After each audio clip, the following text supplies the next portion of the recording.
971 or Rev-Up office numbers are 572-0383 and 572-0215. Rev-Up St. Lucia, the alpha of radio. Doctor in the House brought to you the compliments of La Place Salaison, Ultramart, the Labrie Cooperative Credit Union, and Tapio Hospital.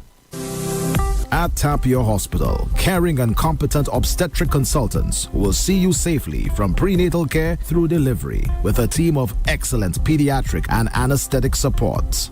Tapio Hospital, where the patient safety comes first. At Labrie Cooperative Credit Union, we have one simple goal: to help you grow. Because when you grow, possibilities expand. We're about growing wings, growing ideas, growing you. This is your time. A time when your plans and dreams fall into place. When what you thought to be impossible with our support is indeed achievable. And best of all, it's a time when you can look back and see your growth. So, on life's journey, set your goals high. We'll be with you every step of the way. And as you grow, so should your opportunities. Labrie Cooperative Credit Union. We're not a bank. We're better. Looking for a one-stop shop for all your grocery and household needs? Look no further than Ultramart. We stock a variety of options from the world's leading brands, all at affordable prices. Whether you're looking for fresh produce, pantry staples, or household essentials, we've got you covered. And that's not all. Don't miss out on our ultra specials and promotions for a chance to win hundreds of dollars in vouchers, hampers, and special prizes. Visit any one of our 4 convenient locations today or check us out on our Facebook and Instagram page. Ultramart, your one-stop shop for all your grocery and household needs. Shop smart. Shop Ultramart. It's delicious. La Place Salaison is the true home of quality meat and deli products, selected and priced to suit every palate and pocket. We sell all cuts of meat, poultry and fish, from tasty lamb necks and succulent pork chops to lean dolphin and juicy top round steaks. Our deli items include turkey, ham, bacon, pork sausages, meat patties, chicken nuggets, deli ham and eggs, so that breakfast or that party is a breeze. And for your added convenience, we sell restaurant essentials and grocery items. So where's your next meal coming from? La Place Salaison, of course. La Place Salaison, Castries, Rosalie, Beaufort, and Soufrière. It's delicious. Time now for Doctor in the House, hosted by Dr. Leonard Surage. Dr. Surage, a very good evening to you. Good evening, Andre. Good evening, listeners and viewers. And welcome to Doctor in the House. Today, Tuesday, the 15th of July, 2025. How the year runs fast.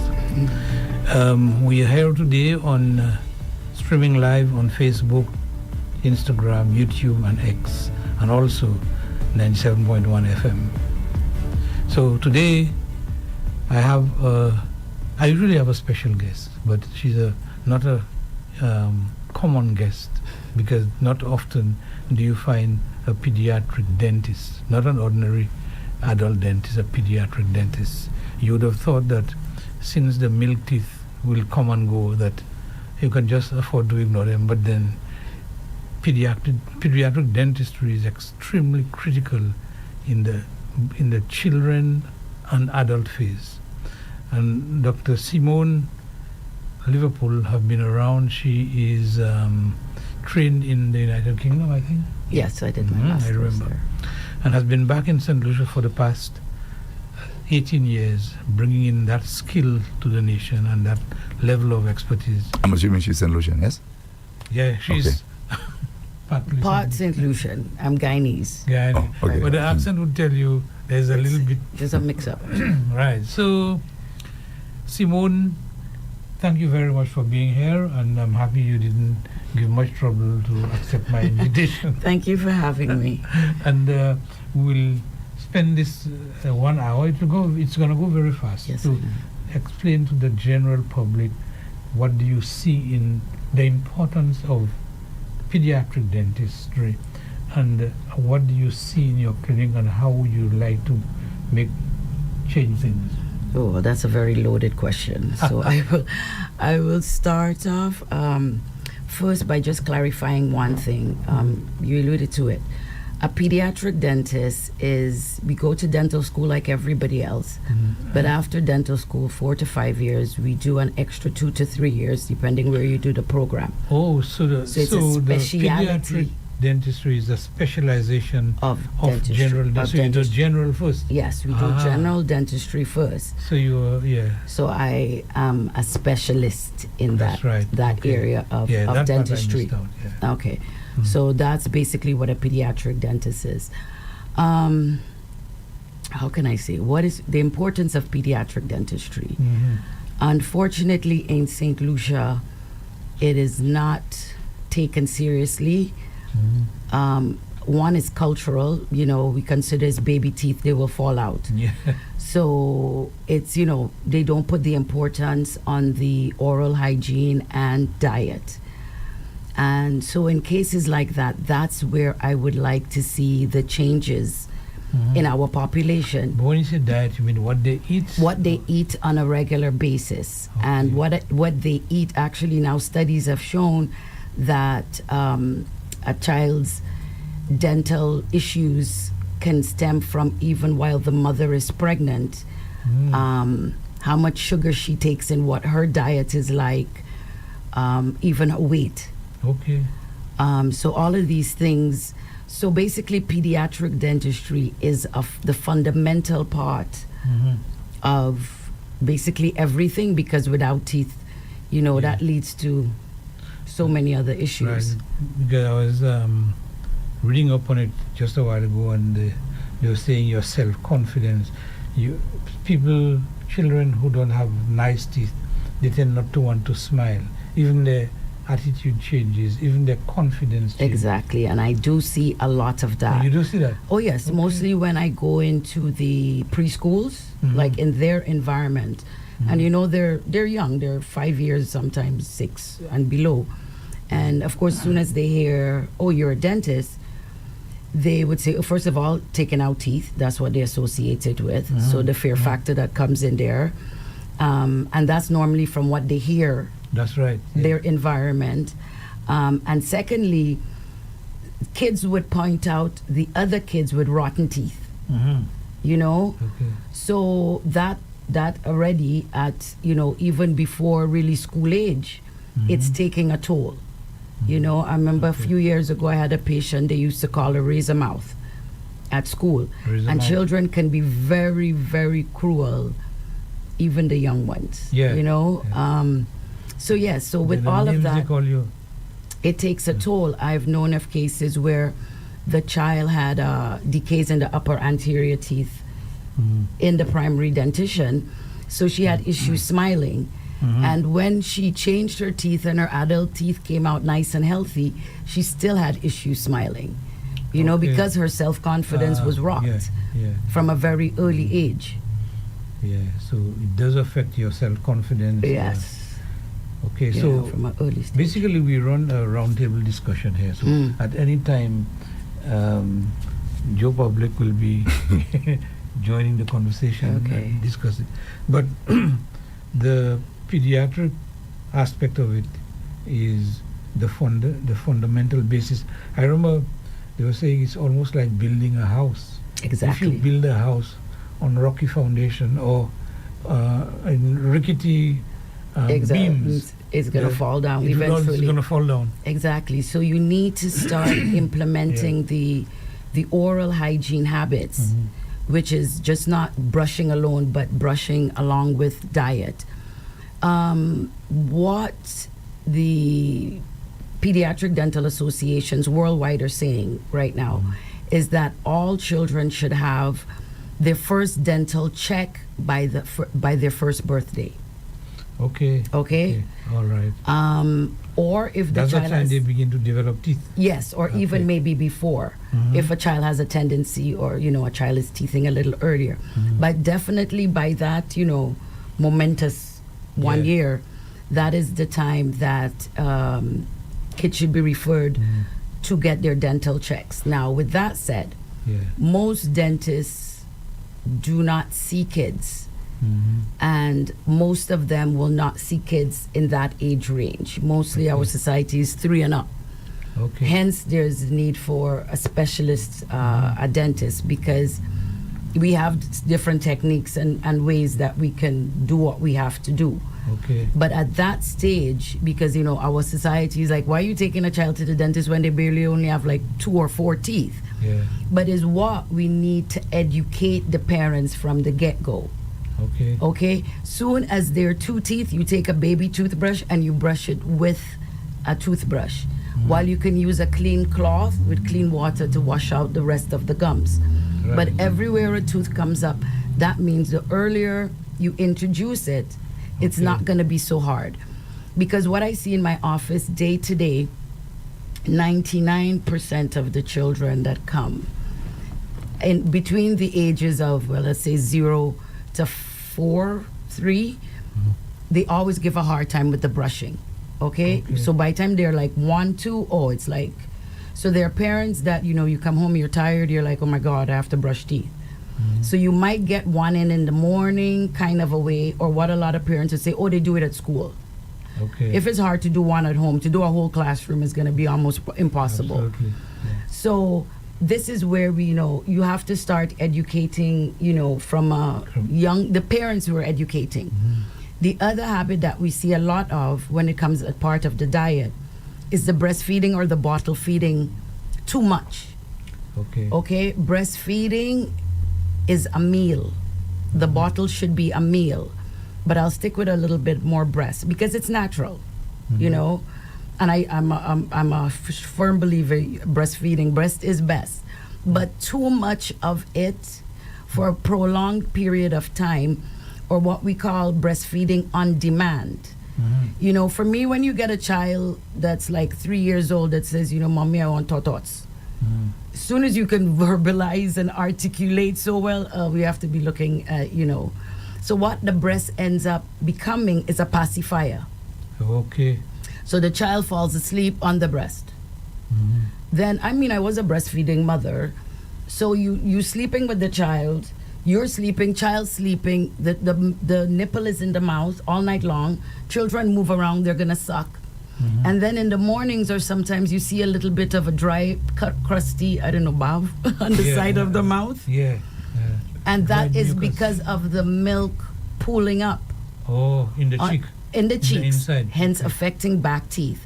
So what you're saying there is, it is about the sugary milk exposed to the teeth long enough to cause it to decay. Exactly. All right. And what happens if you have that breast or the bottle or the child that falls asleep with the bottle, which is also a common thing, is that you have decays mostly of the upper front teeth.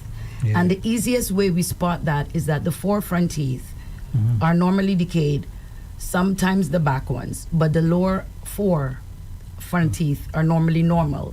Okay. Because it's protected by the tongue, a little bit of the lip, and we have salivary glands that does more of a washing out. So that's one sign. I can look at a child and say, and so it's not like I'm against breastfeeding, but breastfeeding cannot be a pacifier, and that's something I have to stress all the time. When it comes to bottle feeding, I try to say, well, for both breasts, at night, as young as the child is, you try to brush before they go to bed. So we all should brush last thing before we go to bed. Last thing, yeah. Yes. So we go to bed with clean teeth, because the way I like to describe it is bacteria loves to party at nights. Okay? And when we're sleeping, we have natural bacteria that we need in the mouth. We have the warm, wet environment for them to grow, and we don't have a washing out effect, and I'll put that in quotes, because we're not talking, our tongue is not moving so much. We're at rest. Static inside. So everything is very static, and that's where bacteria does what it has to do, and mostly when we leave food. So the thing about breastfeeding and bottle feeding for the young ones, when you breastfeed them or bottle feed them, you try to brush or clean out their mouths after, preferably brush if there's teeth. So don't leave the mouth dirty in that way. No. While you're asleep. Exactly. Because the bacteria will damage the gum and the teeth. And the teeth. Yeah. Okay. So then, but the problem lies is when the child wakes up at night for the bottle or the breast.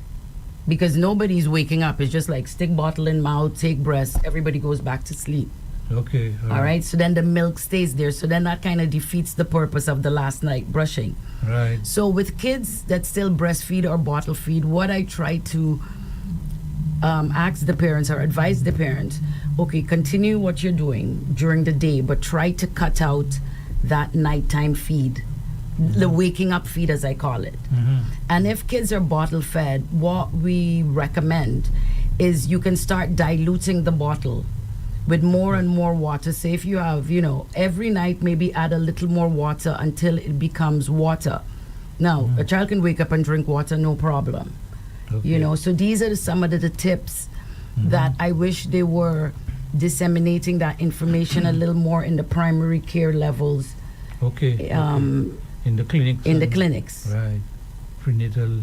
Yeah, the clinic, prenatal, yeah. even antenatal care. Remember what we were saying, that we have to look at them doing, and that is parenting.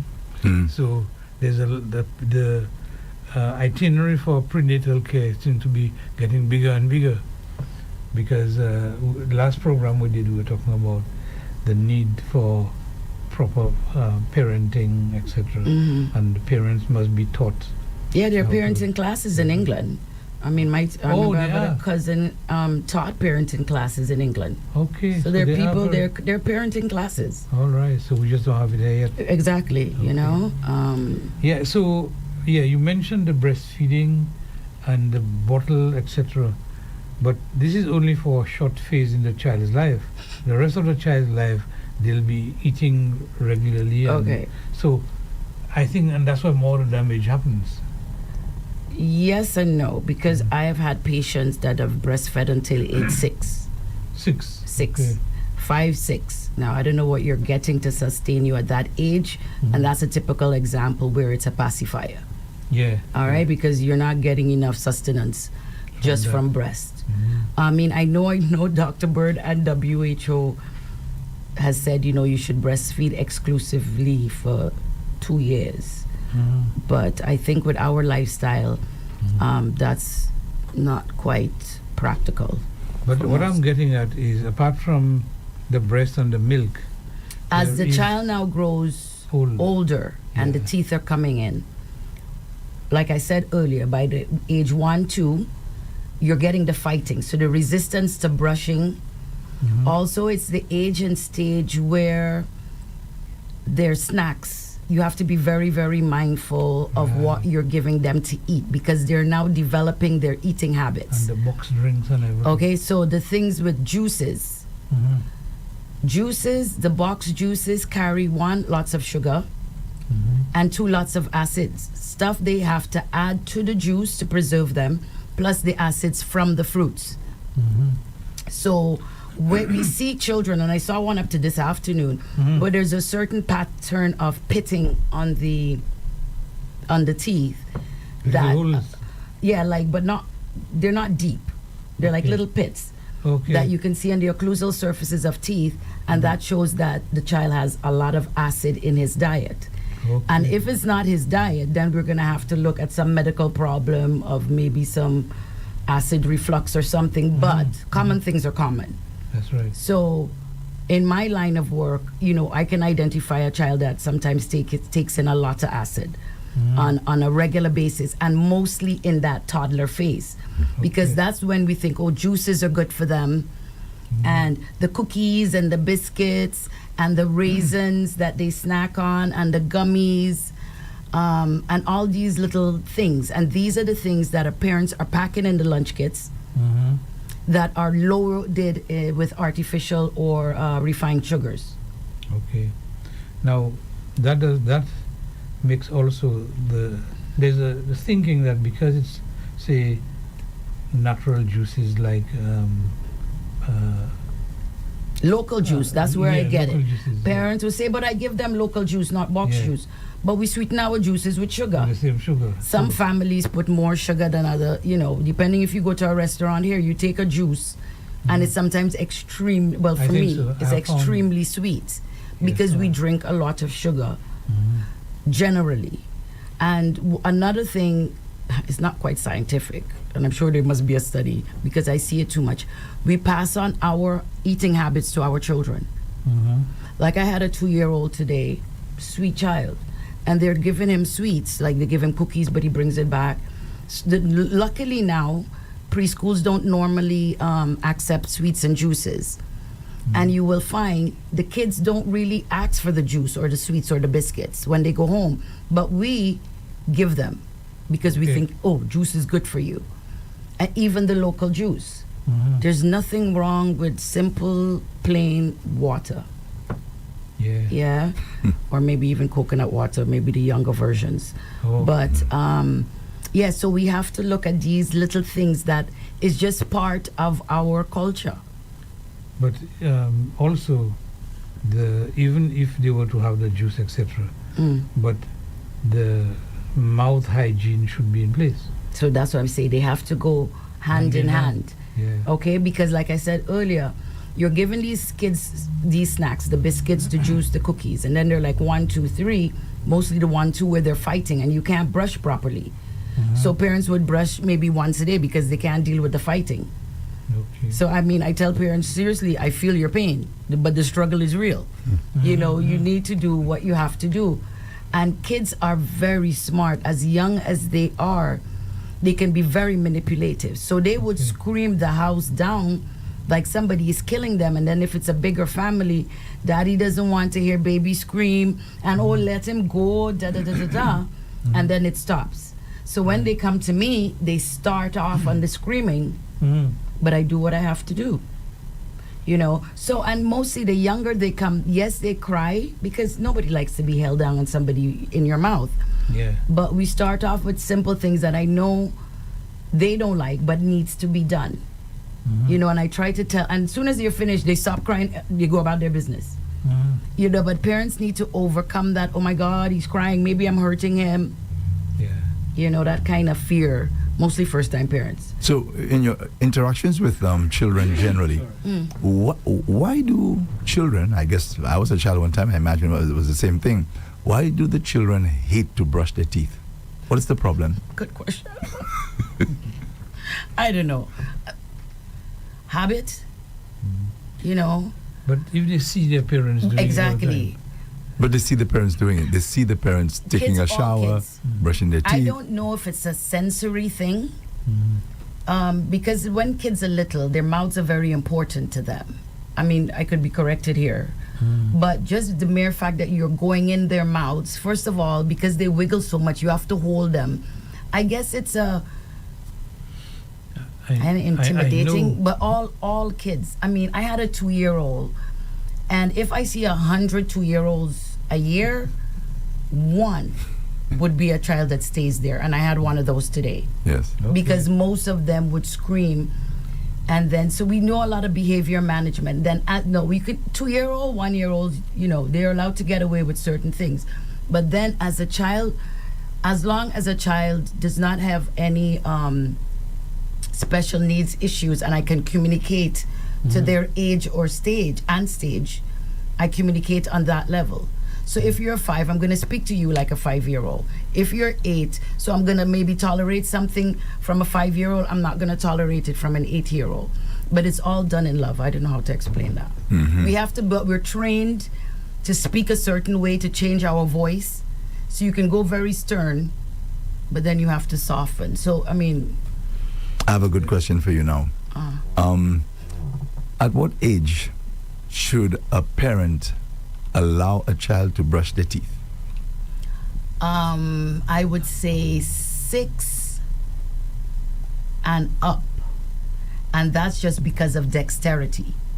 All right? A younger child cannot control a toothbrush too much properly, hence an adult needs to do it. Even adults, for that matter. Exactly. You can miss certain areas. Right. Because we all brush so... quickly, because we're always in a hurry. Rough. Exactly. We scrub our teeth. And then when we use bristles that are medium or hard, we're doing a lot of damage to the gums. So note is we must always use a soft toothbrush. So I got to learn all that stuff very late in life. yes. So that's what I'm saying. These are all the things we try to put into the fundamentals, the foundation of that child's oral health. Because I don't want to, what was your question? I don't want to lose track. At what age? So about age 6.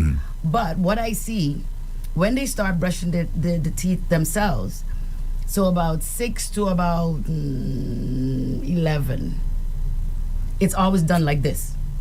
2 seconds flat, it's done. That's right. I had a child today, 8, that said he told his dad he brushed his teeth this morning. But, I'm like, where did the toothbrush go? And I asked them that seriously. Mostly the older ones are like, where did you brush? Seriously.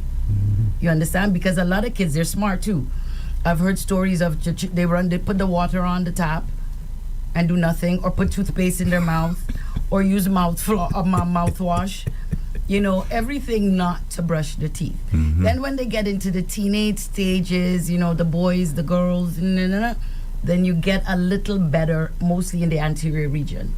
So until a child can control, have the dexterity enough to control their brushing and flossing, it needs to be done by an adult. From even at age 6, though, I would say let the child do it under adult supervision. And maybe at nights you do the brushing still and the flossing. And by the way, this brushing at night, is that something that should be done throughout one's entire life? All your life. Yeah. Everybody, man, I tell my patients, man, woman, and child should see the dentist twice a year, and man, woman, and child should brush their teeth last thing before they go to bed. Why is that? Because bacteria likes to party at night. And when we leave, that's the best way. We have natural bacteria in our mouths, and we need them. But when we give them certain sugars or even certain carbohydrates, they break it down, there's acid forming. That pulls the minerals out of the teeth. And then you get that initial white layer, which is what we call a white spot. It looks like a very opaque eggshell white, I like to describe it. And that's the first stage of dental decay. Now, if the oral hygiene is still poor, eventually that white layer kind of cracks. And now you have a cavity. Hence, you have a cavity. And as long as bacteria is in there, it's eating. Then when it goes to the nerve or pulp of the tooth, you have a toothache. Abscess and all of that. So the toothache takes a long time. A lot of damage is done Before you actually get a toothache. And with kids, that journey is a little shorter. So decays, the anatomy and everything is slightly different. So decay, bacteria has a faster way of getting through primary teeth than adult teeth. I know a child, at least one that I knew, lost all his teeth, the milk teeth, all were decayed, all of them. Oh, I have taken out under general anesthesia because they're kids that we have to put to sleep or sedate to do dental work. Normally when they have extensive work to be done and at a young age. And over the years, I have emptied out mouths. If they have 20 teeth, I've taken out 16, 18. Wow. Most. All that can be prevented. And all that, because I tell people, God gave you all healthy teeth. You were born with healthy teeth unless you have some, genetic or some other issue. We'll take a break in a second, but any disadvantage to losing your milk teeth? Very much so. Major disadvantage. If you lose a milk tooth too early, what happens, the adult one at the bottom is not quite ready to close in the space, because what happens generally, normally, the adult tooth develops below the roots of the baby teeth, right? So the roots is what anchors the teeth in the bone in your mouth, and then the part we see is just the crown. So imagine the adult tooth developing under the roots. As the adult tooth is growing over the years, it eats up the roots of the baby tooth. And without roots, of course, your foundation will shake. Hence the teeth, the tooth or the teeth, they shake and they come out and they look very short. Because they're ready to come up, and by the time they come up, the adult tooth is right there to take its place. Now when you end up taking out a primary tooth, a baby tooth early, like I said, the adult tooth is not ready. The other tooth, if there's a tooth behind it, let's say, normally would drift into the position because the body has a tendency to compensate for missing spaces, definitely the mouth. So then if there's a tooth at the back, that would shift forward, then preventing the eruption of the adult tooth that should have been there in the first place. So you get these malaligned teeth. Exactly. Yes, yes. That's very Also common. can be or should be prevented in the cases where we do and a lot have to extract primary teeth early. We do have to put something in place called a space maintainer, which is a little metal apparatus that we cement in the mouth until the adult tooth is ready to come through. Okay, we'll have to take a little break. Dr. Surage, just remind our listeners and viewers as to who you have in studio this evening. All right. Okay.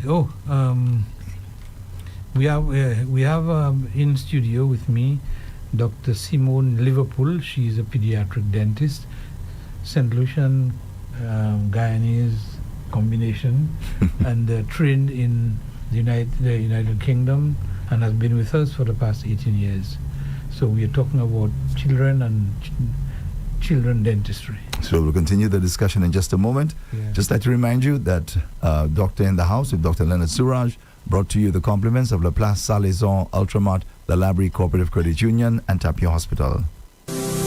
Tapia Hospital Radiology Department offers 24-hour service. We provide you with X-ray, CT scans, and ultrasound imaging using the most modern equipment that produces the best images for your medical attention. Call the radiology unit at 459-2201. Tapia Hospital, where the patient safety comes first.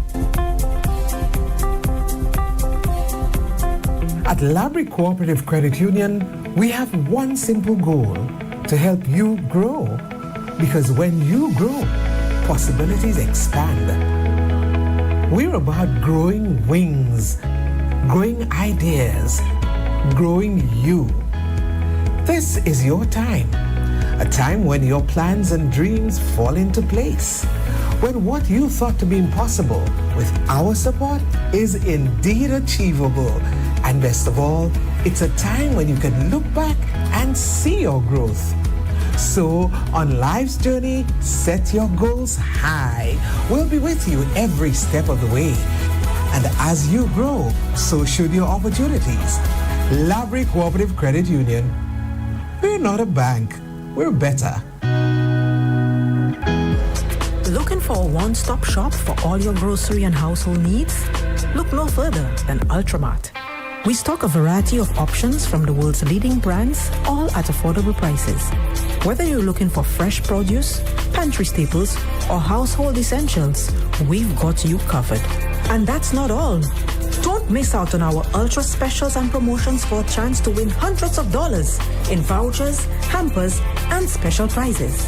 Visit any one of our 4 convenient locations today, or check us out on our Facebook and Instagram page.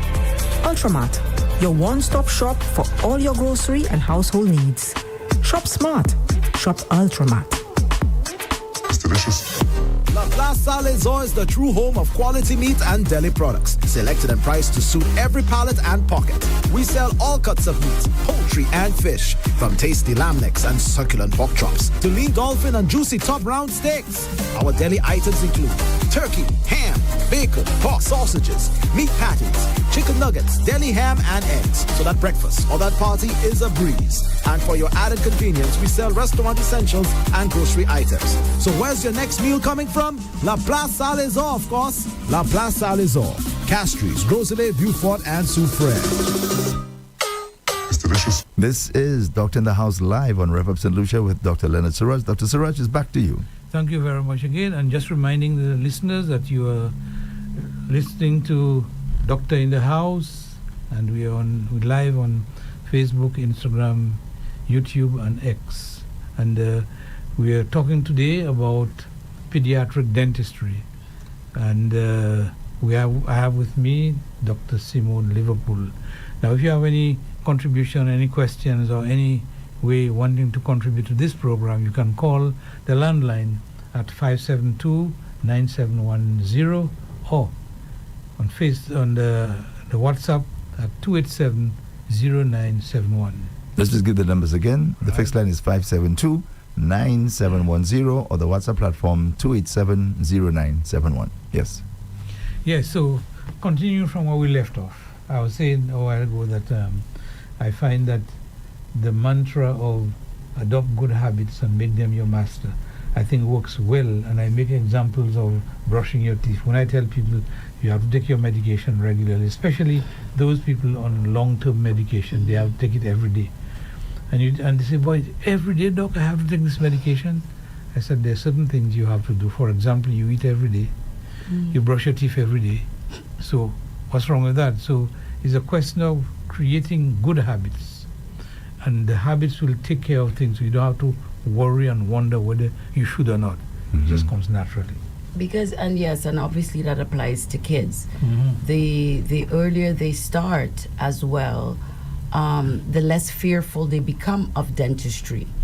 Most adults that are afraid of the dentist up to today normally had something happen to them while they were a child. You know, a bad experience or something during childhood that kind of scarred them for life. And I guess that happened all over the world for so long that, you know, they decided to do a specialist area in pediatrics. But with pediatric dentistry, it's not just about smaller people.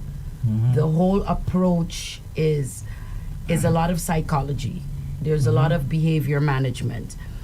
When it comes to the technical, physical things that we do, it doesn't vary very much from the general dentist, but is how we approach things. So that's where the difference in the training comes. Dr. Surage, you have a call, by the way. Yeah, this is Doctor in the House, live on Rev-Up St. Lucia with Dr. Leonard Surage. Hello. Good evening, Doc. Good evening, sir. Good evening, sir. Good evening.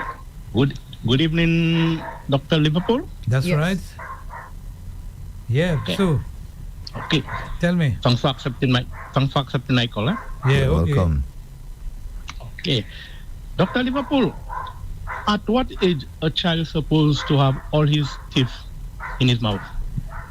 For the primary dentition, basically age 3, up until age 3, And how many? generally 20. 20. And out of that 20, how many supposed to be out? I mean, the child start losing his teeth. How many are supposed to fall off? It comes, all 20 change, but at different stages. So the first set, normally the lower anterior teeth, those are normally the first baby teeth to come through. The front. In the lower front one, the lower front. Those are normally the first ones to shake and come out as well. And that's normally about age 5.5, 6. Because the reason why I ask you this question is because you find there are some children, they have teeth, and some of them don't come out, and you find others grow on the side of it. Right. What causes that? Okay. Well, Good I think I question, good question. explained that a little earlier. It's actually something that we see quite commonly in my office, but parents are always afraid. They say it's shark teeth. But what normally happens is the adult tooth bud, the adult seed, is below the baby teeth. Okay? And as the adult tooth grows and matures, it eats up the roots of the baby tooth, right? And then the crown shakes and it comes out. For some kids, the adult seed, the bud of the adult tooth, is slightly behind the baby tooth and not but directly below it. So sometimes the adult tooth can push out while the baby tooth is still in position. So it go besides it. Well, for the lower anterior ones, the lower front ones, it normally comes out behind the baby tooth. The adult one erupts behind the baby tooth. So the baby tooth sometimes it's not mobile, it doesn't shake. Okay. Or sometimes it's just slightly mobile. So when the adult teeth comes out, it come out on the side, not inside. I mean, on the outside, not inside the mouth, by the tongue side. Yes, it comes out towards the tongue at the back of the baby tooth. Okay. But as long as the baby tooth comes out, sometimes if it's shaky, I would advise the parents and the child to help it out, to shake it, continue wiggling it out. If not, sometimes we have to remove it. And when that happens, the adult tooth then positions itself. Okay.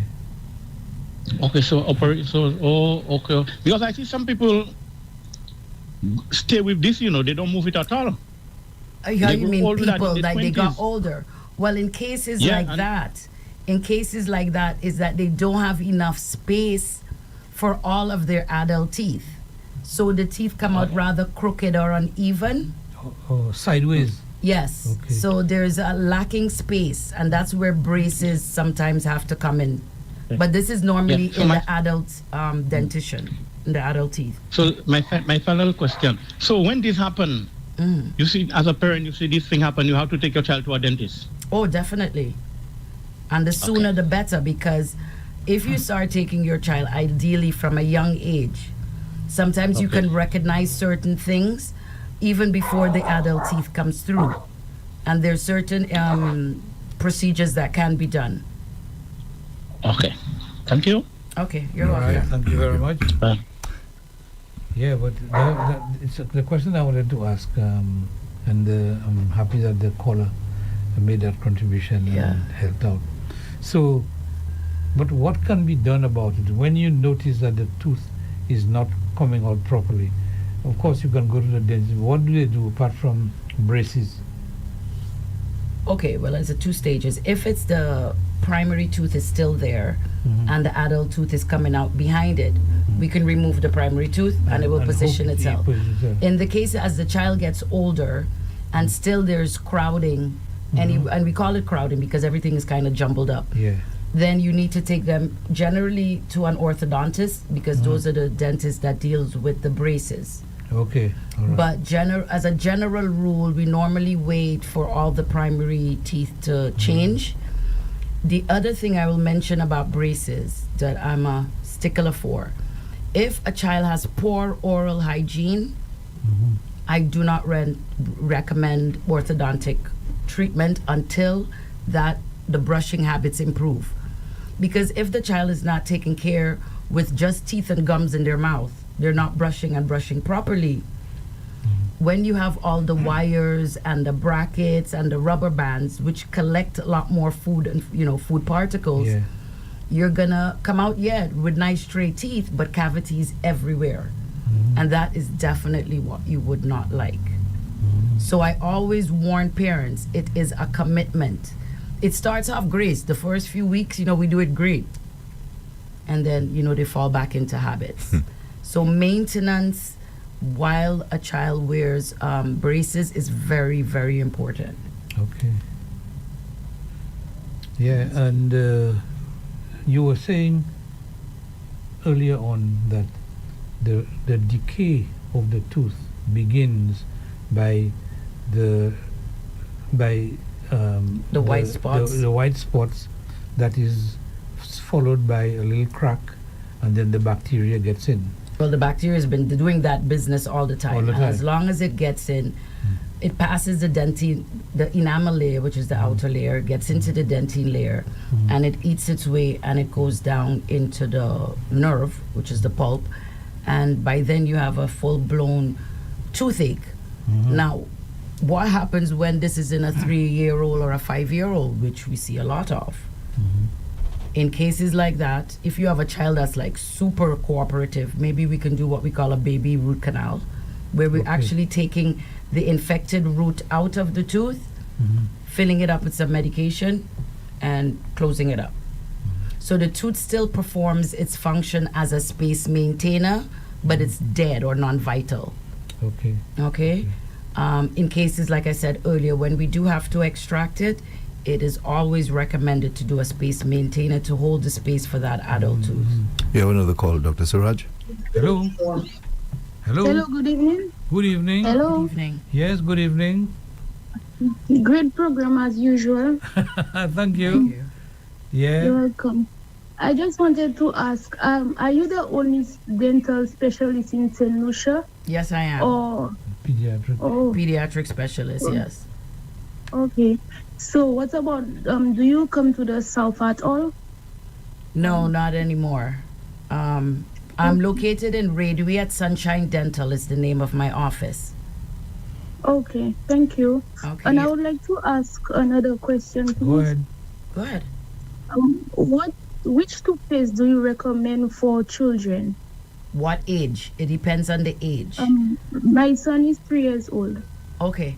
I would recommend kids fluoride toothpaste. You know, the regular ones that you would buy in the shop, the supermarket. The difference between kids fluoride toothpaste and adults fluoride toothpaste is that the kids toothpaste has less fluoride. And with that, you'll use like a pea-size amount to brush his teeth. Okay. Okay.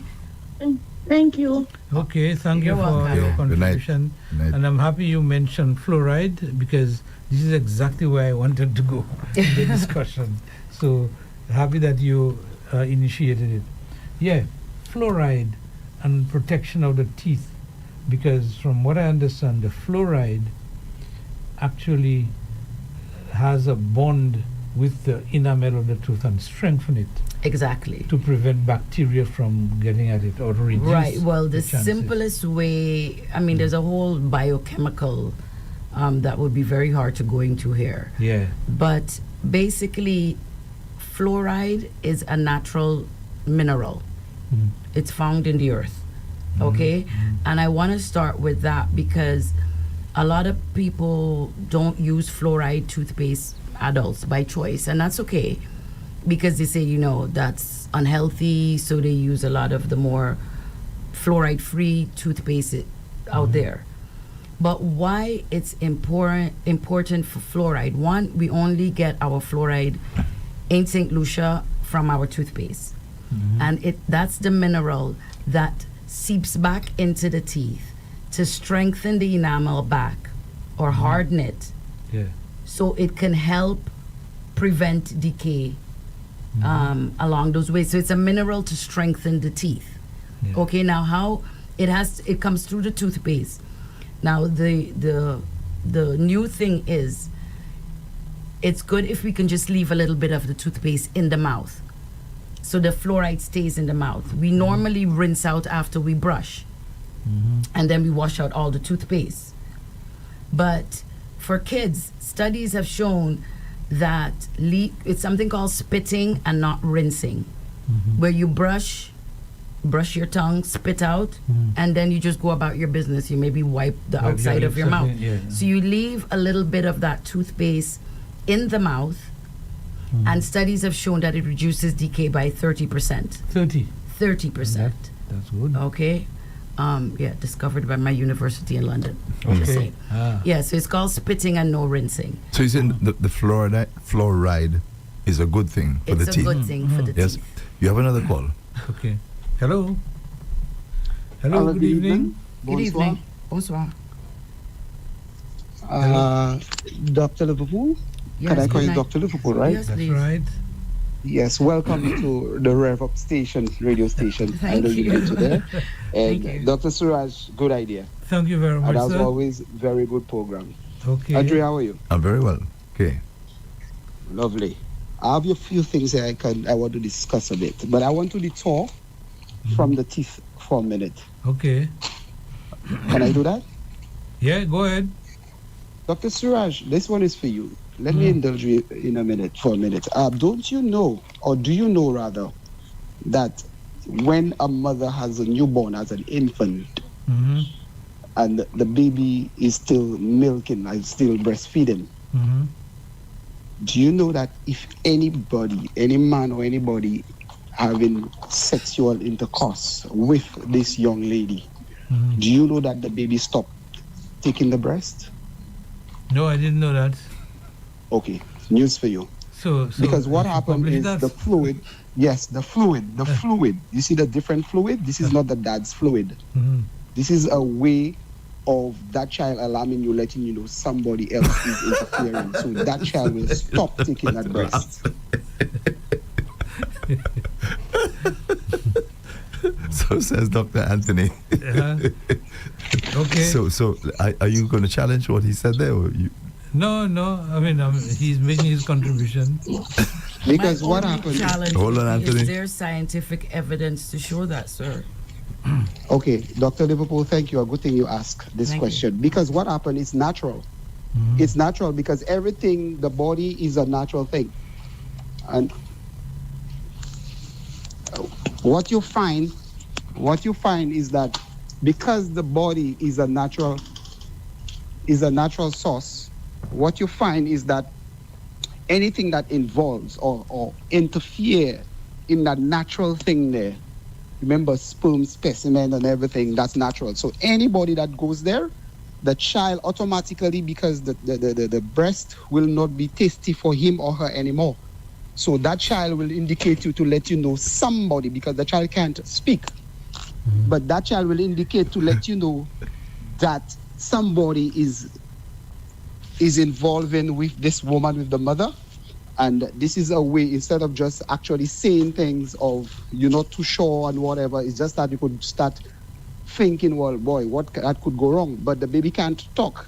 So at the end of the day, what you find, a lot of people doesn't know that, because the baby is very sensitive. Because remember, the breast milk is the best milk.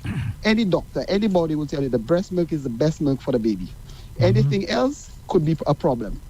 So this is why anything that gets in the way there, the baby will just stop taking that breast. So let's get back to the topic for today. Let's get back to that. Good. So having cleared this one now, let's go to the teeth now. The teeth? Yeah. Okay. Right. So what you get at the end of the day is they have children that, because they are babies or infants, the mother believe or the parents believe the child could eat or drink anything and get away with it. When I say get away with it, meaning that when the child is growing up, because the teeth supposed to grow back, sometimes because of the artificial stuff, as in the juice, the sweets, the snacks, it gives the child it delays certain things in that child teeth, like growing the teeth naturally. And sometimes even if at the age of 2 or 3, you find that the child still have a tough time going into the age 4 and 5, growing his teeth, because you actually seen the decay. It gets worse, and it gets like sometimes it delays the child infant teeth. So that is why sometimes even they thinking of as much as they have to try and take the child to the doctor or dentist rather. What happened is the doctor or the dentist say, but how these things could be happening, because it's a little baby, it's an infant, and how the child is abusing that thing so much, meaning that a guardian or somebody, is not paying attention. Well, so this is what you find sometimes. Can I interject here, sir? Sure. I'm trying to understand your point, but what I'm hearing you just give me a whole one. Is that I think habits and oral hygiene instructions, educating the parents from the get-go is pretty important to prevent decays in the first place. And if there are no decays and everything goes according to as it should, the primary teeth will come out when it's supposed to, and the adult teeth will come in when it should. Yes, that's the way it's supposed to work, but most times that's not the way. That's not what happens. You see, that's where I don't understand. What are you saying? What happens then? Okay. What I'm saying to you briefly is, as much as the children, the infants, the teeth supposed to grow naturally and change and drop, like as in deform, and then grow the permanent teeth. Not the adult, good permanent so teeth, yeah. Permanent teeth. So what you find, the problem is because of these toxic and these processed food and chocolates and the sweets. It doesn't help. So at the end of the day, even if these teeth have to grow back, sometimes it delays, and sometimes in some situations, sometimes it just doesn't grow back, and the children have to end up doing surgery, and try and get to the bottom of it, and for the doctor or the dentist rather to see how much they could help to help the children, teeth get back. Yeah, well, that's what we try to do, as much as we can. And by early visit to the dentist, you can actually begin to preempt these things and see the beginning of it, because trained eyes see things better than untrained eyes.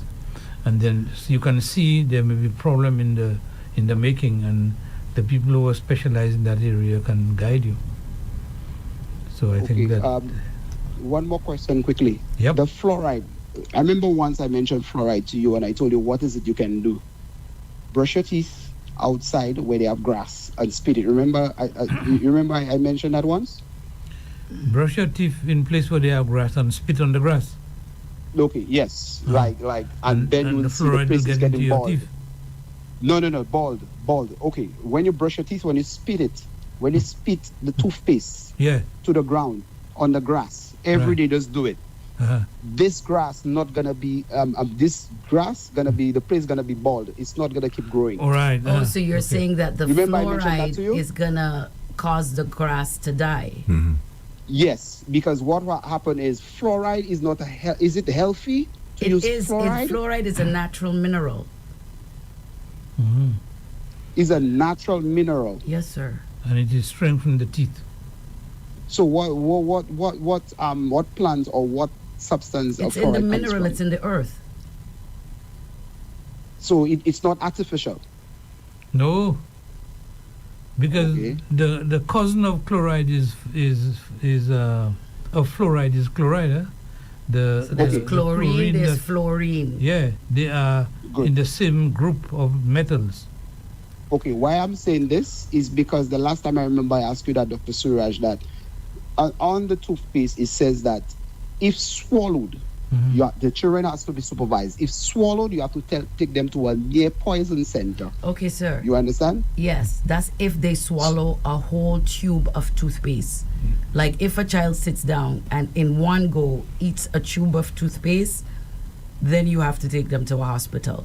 If they're taken in micro little doses, then it's okay. And that's why we recommend 0 to 2 generally.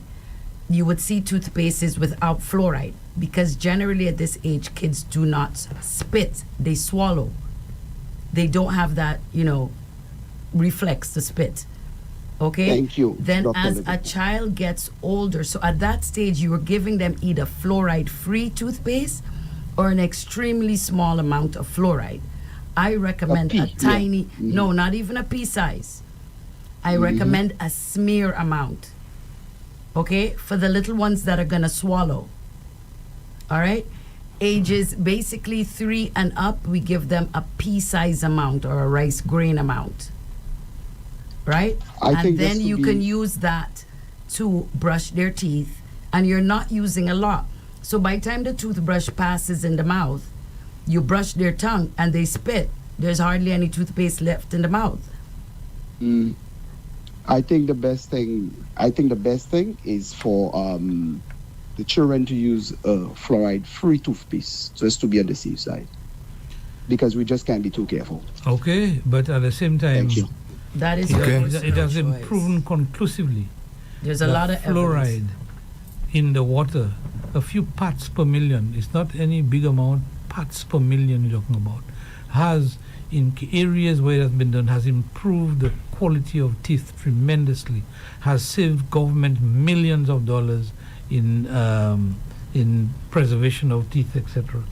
So there is a role for fluoride in dentistry and in healthy teeth, because the fluoride binds to the enamel through a very complex mechanism and make it more resistant for bacteria to hit that tooth. So, Dr. Surage, I don't know if you're able to address this, because he's of the belief that when you brush your teeth with toothpaste which contains fluoride and you spit on the grass, it causes the grass to, at least that area there, the grass doesn't grow anymore. That is his observation. So is there some reason maybe why that happens? Well, it could be the saliva killing the grass. It could be the acid killing the grass. It could be many things killing the grass. Now, if you want to do that, what you now do is take the different components of the spit and individually put it on the grass and see which one that dies. And I remember once upon a time I was telling you that there is on a slightly separate area that the way they discover vincristine and vinblastine, the two anti-cancer drugs, was that the cows in the pasture were aborting. They keep on aborting the babies all the time. They didn't know why. To discover that they were eating a particular grass. So the research was done, and they test the grass, the roots, the leaves, the flowers, to find out what is it the cows were eating, and they discovered it was these plants had vincristine and vinblastine in it. So the research can be done, but the spit is composed of a variety of different things, including thiolin, which is an enzyme, and it has acid, it has a lot of mucus in it. We don't know which one. And the fluoride is parts per million. And you just jump on fluoride and say that's what's doing it. So scientifically, you must put it to the test to see. Yes. All right. Yes. In other words, one person's experience or scientific experiment, one person is not sufficient to conclude that it's because of the fluoride. Hence, this issue with the grass. Now, you can convert. Now, it's important to convert personal beliefs into hard science, and that is what we call, if you're going to do an experiment, you start with what they call a null hypothesis. A null hypothesis is saying, well, I believe that spit can kill grass. Fluoride. Fluoride. Well, it's spit no, because it's he's spit. We don't know spitting what out fluoride with everything else that's in his mouth. So we have now to determine which part of the spit that's killing. Yes. And then you have because you're saying the spit is composed of many different things. And Just lots like of bacteria. Just like lots of bacteria, because they tell you a human bite has more bacteria than a dog bite. A human mouth is quite dirty. Yeah. And on that note, I'll just make a point here that when newborn babies are around, it's always advisable not to kiss them on their mouths, because we pass along a lot of our bacteria from us to our children. Yeah? And that is important. You know, and when their immunity is so young, and it's normally the mothers or the closer relatives, you know, it's too much. So that's something that should be. And the bacteria that's important. Lives in harmony with you. Because all opening, all what we call orifices, which is an opening in the body, is preserved. It has a certain colony of bacteria growing, and it is growing in harmony with the rest of the body. And so if you disturb that, then you begin to get issues. And there are many examples we can quote on that, but generally that's what it is. So the mouth has bacteria, but it does not harm the person unless the person has some immune deficiency, etc. But generally speaking, they cope with the bacteria quite comfortably. Okay, Dr. Surage, we have to wrap up. All right, so wrapping up time. And although there were a few little things that I wanted to talk about, but then we can always do it some other time. However, I wish to thank you very much for being here. Thank you for having me. To answer all the difficult questions. And I really thought that it was important for me to have brought in a pediatric dentist, because it is so important, because to get the nice teeth that you have, either you get it by luck or that you have to manicure it to make it happen. And early development of the child, part of it is developing good habits, and especially hygienic habits, etc. So I'm happy, Dr. Liverpool, you're able to come with me and discuss that. Thank you very much for having me. All right. And okay. Thank you very much, Dr. Liverpool Thank and you. Dr. Surage, for your service, Dr. Surage. Thank you very much. Okay, you've been listening to and viewing Doctor in the House, heard and seen on Rev-Up St. Lucia every Tuesday from 6 p.m. to 7 p.m. So join Dr. Surage again in another 2 weeks. I think next week Tuesday, Doc, is Carnival Tuesday.